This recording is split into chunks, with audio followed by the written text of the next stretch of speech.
इस मूवी की स्टार्टिंग में हम फादर मैक्स को देखते हैं जो कि किसी के शरीर से बुरी आत्मा को बाहर निकाल रहे थे। वो ऐसा करने में सक्सेसफुल भी हो जाते हैं और हम देखते हैं कि वो आदमी पूरी तरह से ठीक हो चुका है। फादर मैक्स ने इसी तरह कई आत्माओं को बाहर निकाला था और वो इस पूरे प्रोसेस को लाइव टेलीकास्ट करते थे जिन्हें लाखों लोग देखने के लिए आते थे।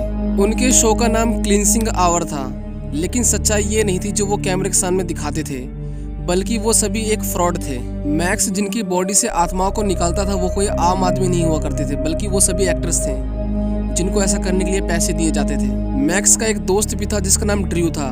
वो कैमरे के पीछे की सारी चीजों को कंट्रोल किया करता था। वो सभी ऐसा इसलिए करते थे ताकि वो लोगों को कपड़े बेच सकें जो उन्हें शैतान से दूर रखेगा, लेकिन सच्चाई तो ये थी कि वो बस एक आम कपड़ा था। मैक्स इस बात से बहुत ही नाराज था क्योंकि उसके इंस्टाग्राम पे 50,000 से भी ज्यादा फॉलोअर्स थे, लेकिन फिर भी उसे वेरिफिकेशन टिक नहीं मिला था। हम एक लड़की राइले को देखते हैं जो कि शो के अंदर सभी लाइट्स और स्मोक को कंट्रोल किया करती थी। शो के खत्म होने के बाद वो सभी बार के अंदर आते हैं और वहाँ पर बहुत सारी शराब पीते हैं। हम एक आदमी को देखते हैं जो कि फादर मैक्स के बारे में विकिपीडिया पे कुछ पढ़ रहा होता है और यहाँ पर हमें पता चलता है कि विकिपीडिया पर भी लिखा होता है कि वो एक फादर नहीं है। अगली सुबह हम ड्रू की दोस्त को देखते हैं जिसका नाम लेन था। वो भी इस शो का एक हिस्सा थी, लेकिन उसे ये सब करना बिल्कुल भी पसंद नहीं था, लेकिन फिर भी वो उन दोनों को सपोर्ट किया करती थी। रात हो जाती है और हम एक ट्रांसजेंडर लेडी को देखते हैं जो कि मैक्स का एड्रेस ढूंढ रही थी, क्योंकि उस रात को जो शो होने वाला था उसके अंदर उसी को एक्टिंग करनी थी। लेकिन रास्ते में कुछ अजीब से लोग उसे मार डालते हैं। उनका शो कुछ ही देर के अंदर स्टार्ट होने वाला था, लेकिन वो लेडी अभी तक वहाँ पर नहीं आई थी।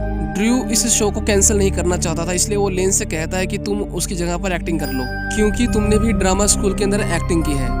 फिर हम उन लोगों को देखते हैं जो कि उनके शो का बेसब्री से इंतजार कर रहे थे। हम यहाँ पर क्रिस नाम के स्टाफ को देखते हैं जो कि बहुत ही अजीब व्यवहार कर रहा था। वो वहाँ पर उल्टी कर देता है। मैक्स उसे कहता है कि तुम्हें इतनी शराब नहीं पीनी चाहिए, खासकर शो के टाइम तो बिल्कुल नहीं। हम ड्रू को देखते हैं जो कि डेविल्स डेटाबेस नाम की एक वेबसाइट को एक्सेस कर रहा था। दरअसल उन्हें डेविल्स के बारे में कुछ भी नहीं पता था, वो तो बस अपना प्रॉफिट निकालते थे। लेकिन उस वेबसाइट के अंदर उन सभी आत्माओं के बारे में जानकारी थी जो इस धरती पर आ चुके हैं। ड्रू उसी वेबसाइट से इंफॉर्मेशन को कलेक्ट कर अपनी स्क्रिप्ट को पूरा करता था, जिसे एक्टर्स को बाद में स्टेज पर पढ़ना होता था। जब मैक्स को पता चलता है कि उनकी एक्ट्रेस की जगह पर लेन वहाँ पर एक्टिंग करेगी तो वो शो को करने से मना कर देता है क्योंकि इससे उसकी इमेज खराब हो सकती थी। लेकिन ड्रू उसे समझाता है कि अगर हमने शो को कैंसिल कर दिया तो हमें बहुत ही ज्यादा नुकसान होगा। शो स्टार्ट होता है और हम देखते हैं कि ड्रू उनके कानों में लगे ईयरफोन से उन्हें गाइड कर रहा था। सब कुछ सही चल रहा था और हम देखते हैं कि हजारों की संख्या में लोग उनसे जुड़ रहे थे।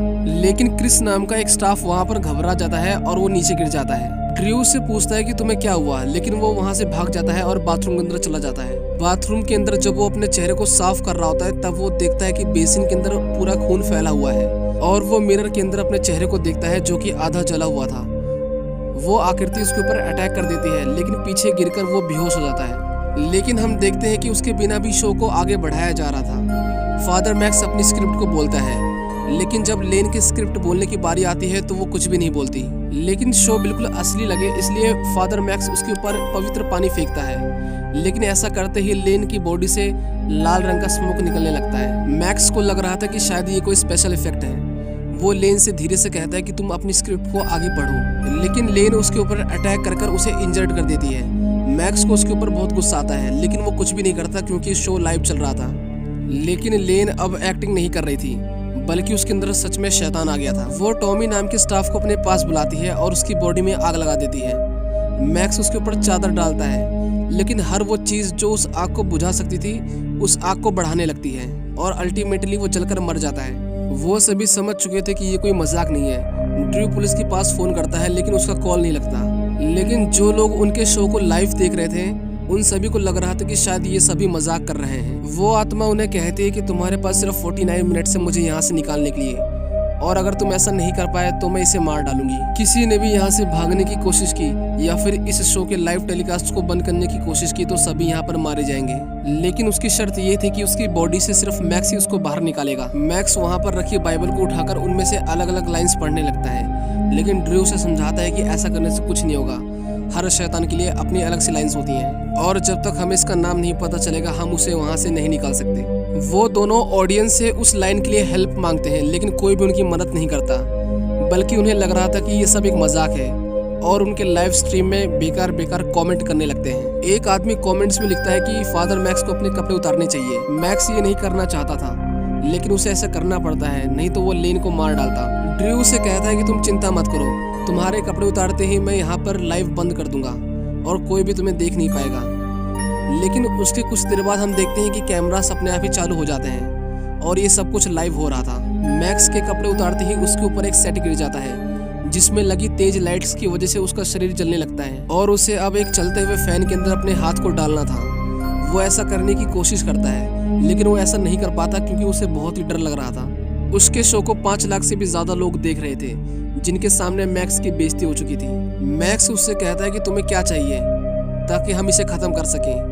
लेन को एक बार फिर से होश आता है और वो उन्हें कहती है कि तुम्हें लाइव स्ट्रीम को बंद करना पड़ेगा। लेकिन उसके आगे बोलने से पहले वो आत्मा उसके गले को चोक कर देती है, जिसकी वजह से उसे सांस लेने में दिक्कत आती है। जब मैक्स उसके गले को चेक करता है तो उसे एक कपड़ा मिलता है। ये वही कपड़ा था जिसे बेचकर वो सभी प्रॉफिट कमाया करते थे। मैक्स उसे बताता है कि जो कपड़ा हम आपको बेचते हैं उसके अंदर कोई भी हीलिंग पावर नहीं है, बल्कि वो एक आम कपड़ा है जिसे हमने चाइना से मंगाया था और वो पवित्र पानी वो हमने अपने घर से निकाला था। लेकिन उसका गला एक बार फिर से चोक हो जाता है। जब मैक्स उसके गले में अपने हाथ को डालता है तब शैतान वहां पर आ जाता है और वो उसकी उंगलियों को काट देता है। इस बार उसके गले से एक कॉइन निकलता है। ड्रू समझ जाता है कि इस बार सच बोलने की बारी उसकी है। वो उन्हें कहता है कि इस शो का 70% प्रॉफिट मैं अपने पास रखता हूँ, जिसके बारे में शायद किसी को नहीं पता था। कैमरे के सामने मैक्स उसे कहता है कि मैंने तुम्हें माफ किया, लेकिन कैमरे के पीछे वो उसे कहता है कि तुम्हें सारे पैसे मुझे देने होंगे। एक स्टाफ वहाँ से भागने की कोशिश करती है, लेकिन शैतान उसे मार डालता है। ड्रू मैक्स के हाथों पर मेडिसिन लगाता है, लेकिन वो देखता है कि उसके इंटरनेट का सिग्नल जा रहा है। इसका मतलब ये है कि कुछ ही देर के अंदर लाइव स्ट्रीम बंद हो जाएगी। ऐसा ना हो इसलिए वो दोबारा से कंट्रोल रूम के अंदर जाता है और वहाँ पर देखता है कि चूहों ने वहाँ की वायरिंग काट दी है। वो सिग्नल जाने से पहले वहाँ की वायरिंग को दोबारा से ठीक कर देता है। वहाँ पर हम क्रिस को देखते हैं, जिसे अब होश आ चुका था। ड्रू से पूछता है कि तुमने शैतान को देखा है, वो कैसा दिखता है, ताकि वो उसके बारे में जानकारी इकट्ठा कर सके। क्रिस ने जो कुछ भी उसे बताया उसके बारे में वो डेविल्स डेटाबेस में सर्च करने लगता है। दूसरी तरफ क्रिस के ऊपर वो आत्मा हमला कर देती है। किसी तरह उससे अपनी जान बचाकर वो स्टूडियो के अंदर आता है, पर उसके हाथ में बहुत ही नुकीला चाकू होता है। क्रिस अपने सामने कुछ एनिमल्स को देखता है, लेकिन वो एनिमल्स उसके अलावा किसी और को दिखाई नहीं दे रहे थे। वो काफी घबराया हुआ था, लेकिन मैक्स उसके हाथों को पकड़ता है और उससे कहता है कि तुम मेरे साथ प्रार्थना करो। वो दोनों मिलकर प्रार्थना करने लगते हैं और कुछ ही देर के अंदर क्रिस को वो सभी एनिमल्स दिखना बंद हो जाते हैं। लेकिन कुछ ही देर बाद वहाँ पर वो एनिमल्स दोबारा से आ जाते हैं, लेकिन उन्हें मारने की जगह वो खुद ही को मारने लगता है और अंत में अपने गले को काटकर अपनी जान दे देता है। वो आत्मा उनसे कहती है कि मैं सभी को छोड़ दूंगी, लेकिन तुम्हें फांसी के फंदे पर लटक कर अपने गुनाहों को कबूल करना पड़ेगा। और तुम्हारे मरने से पहले अगर इस शो को देख रहे सभी लोगों ने तुम्हें 100% लाइक्स दिए तो तुम्हारी जान बच जाएगी। मैक्स अपने गले में फांसी का फंदा डाल लेता है और सभी लोगों को बताता है कि किस तरह उसने फ्रॉड किया। मैक्स को अपने सामने एक लेडी की आत्मा दिखती है। ये वही लेडी थी जो उसे बचपन में टॉर्चर किया करती थी, लेकिन एक दिन उसने अपने बचाव में उस लेडी को धक्का दे दिया था, जिसकी वजह से उसकी मौत हो गई थी। वो लेडी मैक्स से कहती है कि तुम अपने गुनाहों को कबूल मत करो, तुम्हारी जान बच जाएगी। लेकिन मैक्स जानता था कि उसने गलती की है, इसीलिए वो करोड़ों लोगों के सामने अपने गुनाह को कबूल कर लेता है। सभी लोगों को विश्वास हो गया था कि वो नाटक नहीं कर रहे, इसीलिए उसकी जान बचाने के लिए जितना हो सके वो उतना ज्यादा वीडियो को लाइक कर रहे थे। लेकिन समय खत्म हो जाता है और वो आत्मा लेन को नुकसान पहुंचाने लगती है। लेन को एक बार फिर से होश आता है।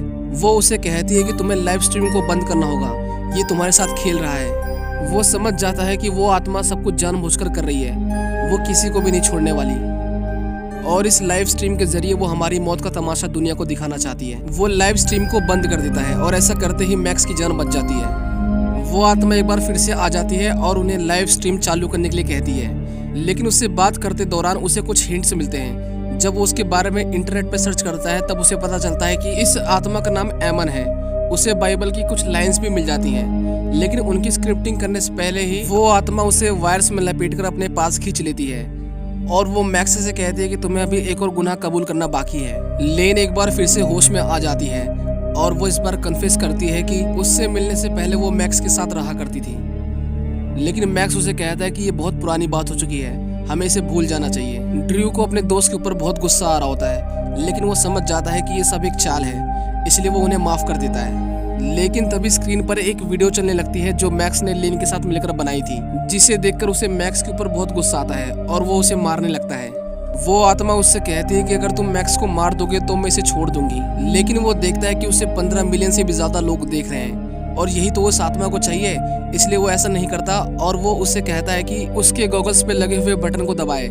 ऐसा करते ही बाइबल की लाइंस उसके चश्मे के सामने दिखने लगती हैं, जिन्हें वो स्क्रीन पर टेलीकास्ट कर देता है और मैक्स उन सभी लाइंस को पढ़ने लगता है। उन मंत्रों का असर आत्मा के ऊपर होने लगा था, लेकिन इसकी वजह से लेन को बहुत तकलीफ हो रही थी। कुछ देर बाद वो शांत हो जाती है। उन्हें लग रहा था कि सब कुछ खत्म हो गया है। वो लेन के पास जाते हैं, लेकिन लेन उनके ऊपर अटैक कर देती है और ड्रू का गला दबाने लगती है। लेकिन मैक्स अभी भी उन मंत्रों को पढ़ रहा था। वो आत्मा सभी स्क्रीन्स को तोड़ देती है, लेकिन अब उन्हें पता था कि वो मंत्र बाइबल के किस पेज पर हैं। वो बाइबल में से उन मंत्रों को पढ़ने लगते हैं और कुछ ही देर के अंदर वो आत्मा वहां से निकल जाती है। वो तीनों बहुत ही खुश थे क्योंकि उनकी जान बच चुकी थी, लेकिन तभी वो देखते हैं कि उनके पास जो जली हुई बॉडी थी वो मूवमेंट करने लगती है। ड्रू उन्हें कहता है कि मैंने आत्मा को भगाने के लिए उस लिस्ट के अंदर जितने भी नाम थे सभी नामों को पढ़ दिया था, लेकिन फिर भी ये खत्म क्यों नहीं हुआ। लेकिन डेविल उसे कहता है कि वो सारी लिस्ट मैंने ही तैयार की है। इसका मतलब ये है कि डेविल्स डेटाबेस नाम की वेबसाइट इंसानों ने नहीं बल्कि शैतान ने अपने हाथों से खुद लिखी है, और जिन मंत्रों को वो सभी पढ़ रहे थे वो डेविल को धरती पर बुलाने के मंत्र थे। हम डेविल को देखते हैं जो कि उस जले हुए आदमी के शरीर से बाहर निकलता है। वो दिखने में बहुत ही भयानक था और उसके सिर पर बड़े बड़े हॉर्न्स थे। डेविल कैमरे के पास जाता है और उसके अंदर देखते हुए कुछ मंत्रों को पढ़ता है। थोड़ी देर बाद वो वायरिंग को काटकर लाइव स्ट्रीम बंद कर देता है और हम देखते हैं कि जितने भी लोग उस लाइव स्ट्रीम को देख रहे थे अब वो शैतान के काबू में थे। उन सभी की आंखें सफेद हो गई थी और हम देखते हैं कि वो अपने आसपास बैठे हुए लोगों को बेरहमी से मारने लगते हैं ताकि शैतान अपनी भूख को मिटा सके। एक छोटा बच्चा भी उनकी लाइव स्ट्रीम को देख रहा था। वो प्रेसिडेंट का बेटा होता है और वो अपने फादर को ही मार डालता है। उन तीनों को रेस्क्यू करने के लिए वहाँ पर एम्बुलेंस आती है। हम देखते हैं कि मैक्स के फोन पर एक मैसेज आता है। उसे ओपन करने पर पता चलता है कि उसके इंस्टाग्राम पर 40 लाख से भी ज्यादा फॉलोअर्स हो चुके हैं। लेकिन इसी के साथ दुनिया की तबाही की भी शुरुआत हो चुकी है और इसी के साथ ये मूवी यहीं पर खत्म हो जाती है।